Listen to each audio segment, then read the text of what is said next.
기초생활수급자인데 이사 계획 있으신가요? 전입신고만 하면 모든 복지 혜택이 알아서 그대로 이어질 거라고 생각하시면 안 됩니다. 이사하기 전에 꼭 확인해야 할 것들이 있습니다.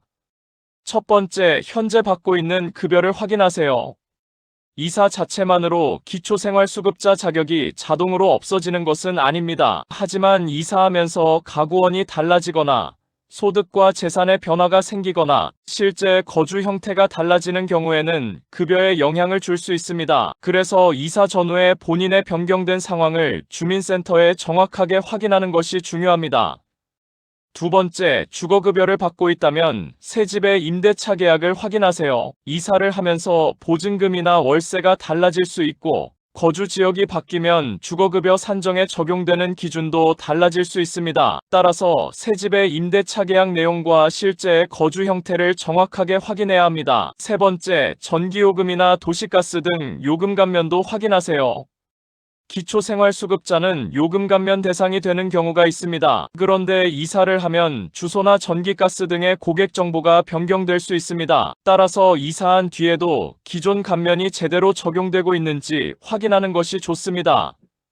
네 번째, 공공임대주택에 살고 있다면 특히 주의하세요. 국민임대, 매입임대, 전세임대 등 공공임대주택은 유형에 따라 계약과 퇴거 절차가 다를 수 있습니다. 그래서 다른 집을 먼저 계약하기보다는 LH 등 해당 공공주택 사업자에게 이사가 가능한지, 기존 계약은 어떻게 처리해야 하는지 먼저 확인하는 것이 안전합니다. 다섯 번째, 이사비 지원도 확인해보세요. 다만 전국의 모든 기초생활수급자에게 똑같이 이사비가 지급되는 것은 아닙니다. 지자체나 대상별로 이사비 또는 이주비 지원 사업이 있을 수 있기 때문에 이사하기 전에 주민센터에 본인이 받을 수 있는 지원 사업이 있는지 문의해보세요. 정리하겠습니다. 수급자라고 해서 이사를 못하는 것은 아닙니다. 하지만 이사하면서 가구원, 소득과 재산, 임대차 조건, 거주 형태 등이 달라지면 복지급여에 영향을 줄 수 있습니다.